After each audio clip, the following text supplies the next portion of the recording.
Hey guys, how's it going? So today is class. Class. Let me teach you 4 terms that you should know. It's going to be on the test on Friday. So take notes. Monopoly, monopsony, oligopoly, oligopsony. Those are the 4 terms. See, a monopoly, we all know what a monopoly is. A monopoly is when there's a single seller of a good or service. Like, for instance, Apple iPods. It's a monopoly because only Apple sells iPods, right? A oligopoly is when there are few sellers of a particular good or service. And often, the people who are in an oligopoly, they come together to fix the price. An example would be OPEC. OPEC, what is it? It's a combination, a consortium rather, of oil exporting countries. It's right in the name. Oil producing exporting countries. And OPEC, what do they do? Well, before OPEC, the various countries in it, Kuwait, Iran, Saudi Arabia, and all the rest of it, they would compete insofar as selling their oil. And of course, competition drives the price down. But they came together in OPEC and they said, okay, you, Kuwait, are going to produce X number of barrels. You are going to produce, Y number of barrels. Saudi Arabia, Z number of barrels. And we're going to fix it at this price so that we all make a lot of money. That's the idea of an oligopoly, okay? An oligopoly, by definition, is short-circuiting the pricing mechanism, It doesn't matter the supply or the demand. The oligopolists have come together to fine-tune the price that they're willing to sell. And they all agree that nobody's going to sell at a lower price. That's how it works, okay?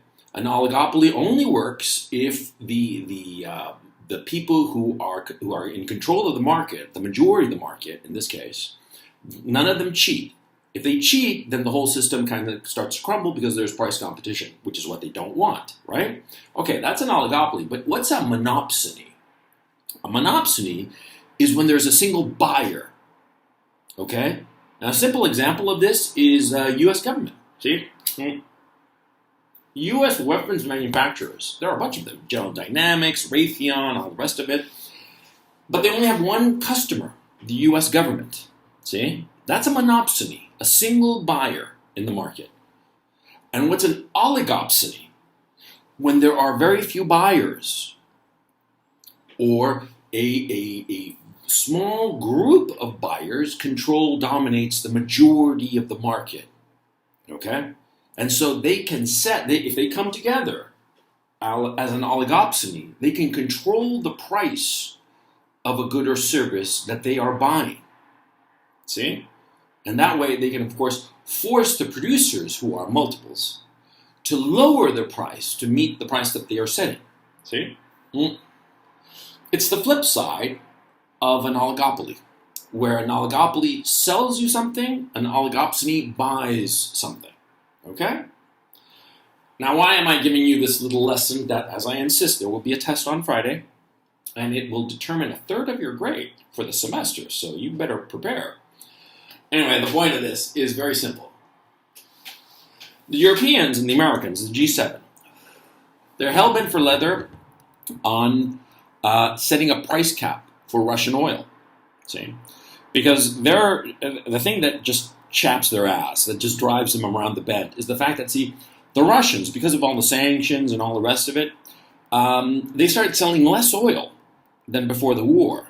But the thing that drives them just bonkers, see, that, yeah, the sanctions didn't crush the Russian economy. On the contrary, what happened was that because of the sanctions, and because the Russians were selling less oil, and it was more inconvenient for them to reach the European market, the price of oil shot up, okay?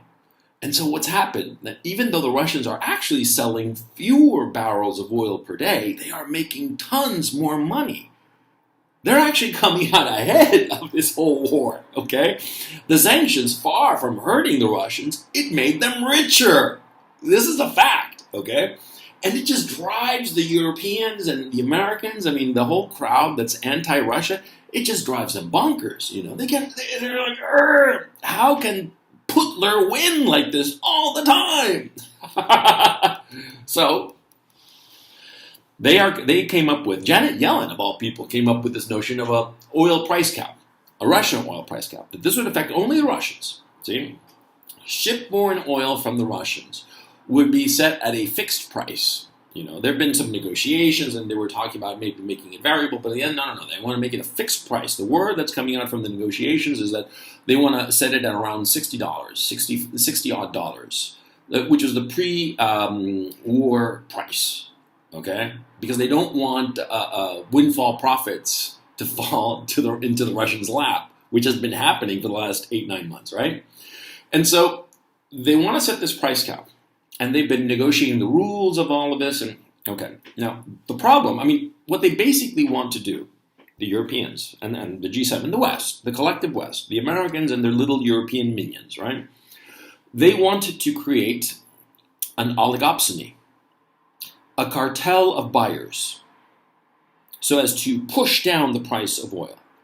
Now, Russia is a huge player in the oil market, of course. It has I forget if it's the largest or second largest, but it's among the largest reserves in the world. There are excess capacity that they sell is just ginormous. There's a reason that OPEC Plus exists. OPEC is OPEC plus Russia, and because they're a big player in the oil business. Mm-hmm. And so they want to set up this oligopsony. And what's the problem with this, though? Well, you see, and this is arrogance of the West. The West thinks that they're the civilized world and everybody else is just a bunch of savages. They don't seem to understand that, see, a good like oil, lots of other people want oil. And lots of other people have the possibility of buying that oil. Like, for instance, China. Like, for instance, India. India, since the start of the war, they've upped their purchase of Russian oil 5 times in barrels per day. I think, if memory serves, it's something like 1 million barrels a day that they're buying from the Russians. And the Russians, of course, are selling them at a slight discount. And so, for the Indians, it's incredibly attractive to buy Russian oil. Okay? And the Chinese are also buying Russian oil because they're not on board with the sanctions. And so, the Russians, all good, because, you see, the Europeans, the West, they are so arrogant as to think that they're the only buyers, and that they can create this cartel, this oligopsony, that controls the price of oil.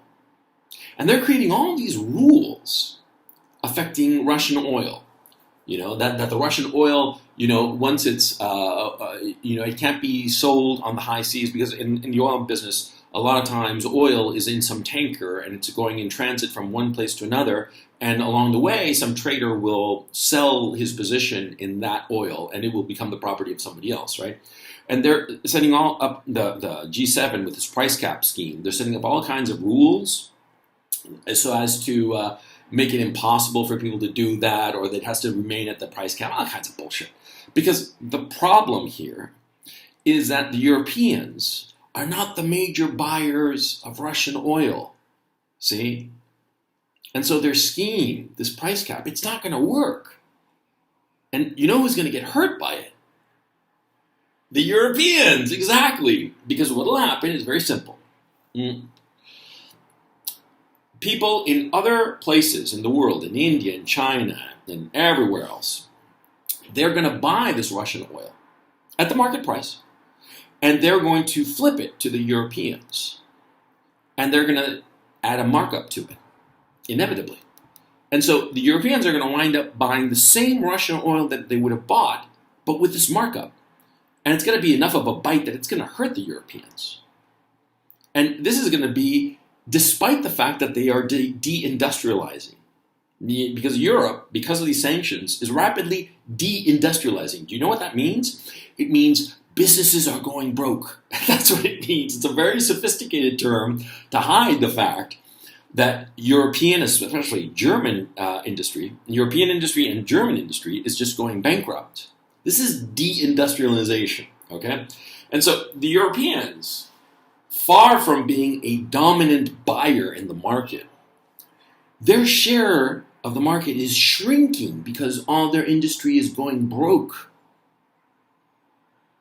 And so not only are they going to be getting the same Russian oil, but at a higher price, see, it's not even their position insofar as the buying is concerned is going to shrink because of this deindustrialization. They are going to become even more marginal players in the oil market because of this price cap. I mean, it's pretty goddamn funny if you think about it. See? And people who know better have been saying, this is a stupid idea. Don't do this. This is only going to hurt you more. But, what's that saying about insanity? That is, insanity is doing the same thing over and over, expecting a different result every time. Very well said. See, the Europeans are insane by that definition. Because just like with the sanctions, they think that this is going to hurt the Russians. But it's only going to hurt them. It's not going to hurt the Russians at all. And another key issue of this whole price cap is that the other big sellers, like Saudi Arabia, like Kuwait, like Oman, and the rest of it, they're not going to play ball. Oh no. See? Because they realize that if they do this to the Russians successfully, insofar as implementing this price cap, then the Americans, because really it's an American play. I mean, like I said, Janet Yellen was the one who came up with this stupid idea. Well, and she's been pushing it, of course. Well, they're going to turn their attention to Saudi Arabia and try to implement the same kind of price cap. And then what do you think? The Saudis are going to take this lying down? No. They realize what the game is. First Russia, then us. And so the Saudis are going to say, no. I don't know the word for no in Arabic, but they're going to say that. They're just going to not play ball at all. And in fact, it would be to the Saudis' interest to help hurt this price cap, this whole price cap scheme. It actually drives the Saudis closer to the Russians. And not just the Saudis, the other members of the OPEC cartel as well. Because they realize that if they successfully implement this against Russia, they're next. And they don't want that. They want to make their money, okay? And so what you're going to have is that the oil producers are going to do everything in their power to break up this emerging oligopsony. And like I said before, the key issue here is that the Europeans do not have a dominant position insofar as the oil market is concerned. So even if they make this buyer's cartel, they will not be able to control worldwide oil prices. Because there will always be buyers in other nooks and crannies around the world who are willing to pay the market price. Because after all, for instance, like India. See, India has quintupled its import of Russian oil. Why? Because the Russians, to incentivize the Indians, gave them very big discounts in their oil. And it was smart of the Russians to do that because it was going to be oil that they would have on hand but couldn't find buyers. And so if they offer it at a good discount to the Indians not only are they going to buy the oil, but they're not going to get on board the sanctions train either. That's one of the things that is driving the West crazy, that India, whom they thought was their buddy-buddy and all that, is not playing ball insofar as sanctions against Russia. Same with the Chinese, of course, but for different reasons that aren't important for this video. But the point. See, oil is, somebody once explained it to me very well. Oil is basically the illegal drug that the entire neighborhood is hooked on. You don't have to advertise it to sell it. You just show up on a street corner and the buyers will come to you. And the same with oil, and the same with the rest of the world. They need the oil. And so this oligopsony that the Europeans are trying to create, it's going to fail. It's going to hurt the Europeans more. It's going to benefit the Russians, and it's going to benefit the middlemen who are going to mark up the price of their oil products when they sell them to the Europeans. And since the Europeans have done all these sanctions against Russia, which is geographically their closest large-scale producer of energy resources, they're going to find themselves having to pay these excessive prices for this oil. Like, for instance, with the liquefied natural gas stuff. the French and I forget who else, the French and the Germans, they're complaining that the Americans are marking up their liquefied natural gas. Because before, of course, the Europeans were getting natural gas from the Russians through the pipelines. But because of the sanctions, no more natural gas. And so the Americans are like, sure, we'll help you out. We'll sell you our liquefied natural gas with just a teeny tiny markup. And it's like 5 times more. I mean, the Europeans are getting screwed. That's part of the reason they're being deindustrialized.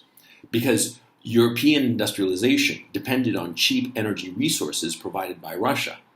Now that that's gone, because they sanctioned Russia, they're screwed. Their industries are going all bankrupt. The Europeans are getting poorer, a lot poorer. And like I said, I've said plenty of times, they're going to go cold, dark, and hungry this winter. And it's their own stupid fault. And it's pretty funny. But, all of this that I'm telling you, it's to tell you more or less what's coming up. And by the way, a final little note. This talk about how Iran is set to attack Saudi Arabia? It's all over the mainstream news, right? It's bullshit. It's bullshit, okay? Because, see, the Iranians and the Saudis, they hate each other for religious differences. The Sunni, Shia thing that goes back, centuries, right? Over 1,000 years at this point, I think. And so, yeah, they're at odds, at loggerheads. But they have been quietly talking to one another for years now, literally years, in Vienna. Because the Iranians and the Saudis, they're big oil producers. They have a lot of points of common interest. And they want to work together so they can keep on making money. So sure, publicly they'll say, oh, you so-and-so, blah, blah, blah. In public, sure, for political consumption. But quietly, on the down low, they're working hand in glove. Because they need each other. And so the notion that the Iranians are going to actually attack the Saudis is kind of laughable, but it makes a hell of a lot of sense if you think to yourself that maybe the Americans are going to start something as an excuse to put a whole bunch of American troops in Saudi Arabia. Because do keep in mind, the Americans, especially the Biden administration, they hate Mohammed bin Salman, the current de facto leader of Saudi Arabia. He's a young man, very energetic, very, very smart, and ruthless as they come. And he is the de facto leader at this time, likely to become the king. The Biden administration hates him. The Biden administration, Joe Biden personally hates him. And they actually want to put in as the king one of Mohammed bin Salman's uncles. And of course, if they were to do that, they would be able to control Saudi oil and get it to that nice price of $60-odd per barrel, which would be hugely beneficial to the American economy. See? And so, there are all these things that are going in play. And this that I just mentioned, the situation of Saudi Arabia and the Americans, the Saudis, Mohammed bin Salman, he is smart. He can see the future in the normal, rational way, not crystal ball, see the future, right? He sees the future. He understands his future is China, India, Russia. He has very good relationships with the Russians and with the Chinese. See? He's already pivoting Saudi Arabia in that direction. And so, a lot of people are saying that the Americans are going to put troops in Eastern Europe and fight the Russians head-to-head. Could be. Odds are good in that regard, right? But another place that I think the Americans are going to put troops and overthrow the government is Saudi Arabia. Okay? And that would be just an ideal regime change there so they can get that cheap oil.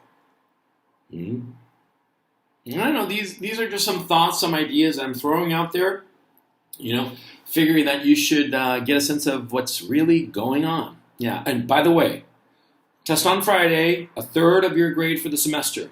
Don't be late.